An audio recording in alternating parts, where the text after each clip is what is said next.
A bitter truth that perhaps many are not aware of is that over 50 million people were killed in World War II.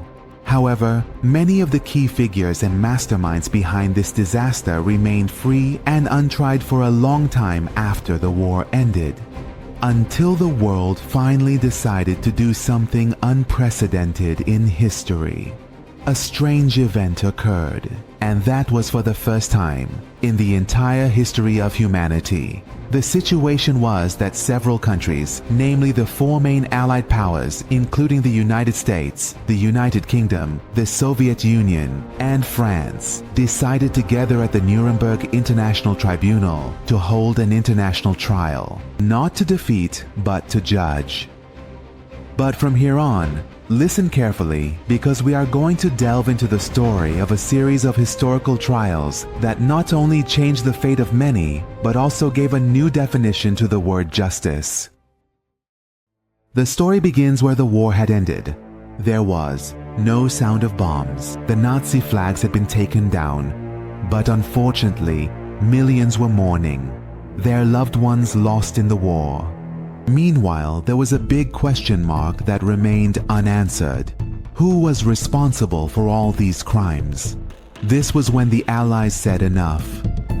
It's time to put the culprits of this human tragedy on trial.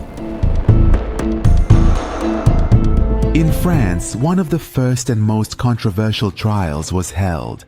Philippe Pétain, the same World War I hero, was now recognized as a national traitor who had sold his country to the Nazis. Pétain's historic trial holds special significance. In fact, after the liberation of France, Pétain was arrested and tried in 1945. However, his trial was full of sensational scenes, especially when Paul Reynaud, the former Prime Minister of France, jumped into the courtroom and shouted, calling Pétain a traitor. Ultimately, the court sentenced Pétain to death, but because he was very old, nearly 89 years old, he was exiled instead of executed to a remote island called Île-d'Yeu. Pétain stayed there until the end of his life and died in utter solitude in 1951.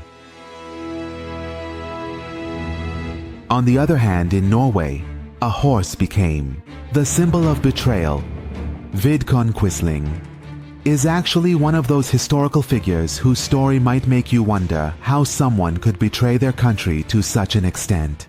And it's interesting to know that his name became so infamous that Quisling turned into a word in the English language meaning traitor, or more precisely, someone who collaborates with the enemy occupying their country. But let me tell you a bit more about this peculiar nationalist. Quisling was originally a Norwegian military officer. At first, he seemed very patriotic and anti-communist. He even worked with the Soviet Union for a while, but then his direction completely changed. Inspired by fascism and Mussolini's ideas in Italy, he founded a fascist party in Sides, Norway called the National Union or National Samling. His party never became popular, but he himself clung to power and was looking for opportunities. Then, in 1940, when Nazi Germany invaded Norway and many Norwegian statesmen fled, the country was plunged into yacha shock. At that time, Quisling took advantage of the opportunity. He went in front of the camera and stood by the radio, declaring himself as the Prime Minister of Norway. This was exactly in coordination with the Germans. The Nazis also supported him and established their puppet government under Quisling's leadership. However, when the Nazis were defeated and the war ended, the people of Norway clearly remembered that Quisling had collaborated with the enemy. For this reason, he was arrested and tried for treason, collaboration with the Nazis, and aiding in the oppression of his own people. It's interesting to know that the Norwegian court showed him no mercy. But what was the sentence? Execution by firing squad. On October 24, 1945, Quisling faced a firing squad at Akershus prison.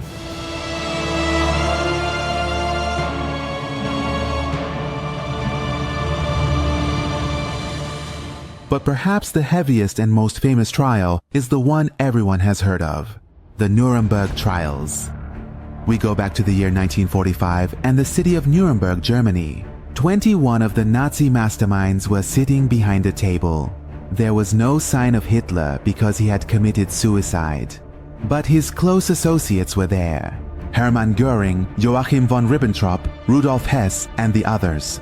The International Tribunal began with representatives from the United States, Britain, the Soviet Union, and France, armed with a mountain of documents, testimonies, and films they had taken of the crimes. But what did the defendants say?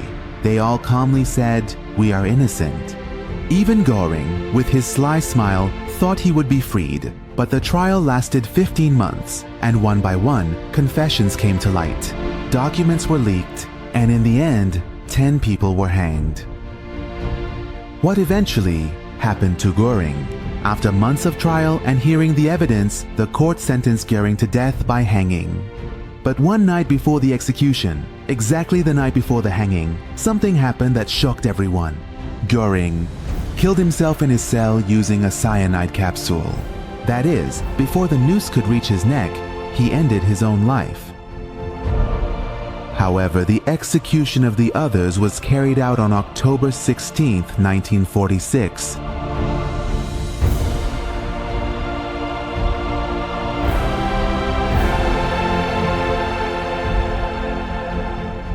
Now let's move on to Japan.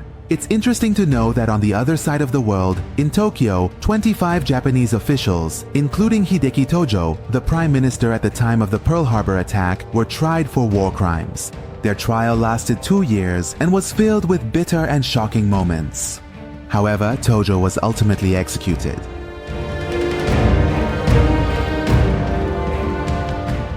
But the post-World War II trials also had their controversies. Some believed that these trials were more theatrical and vengeful.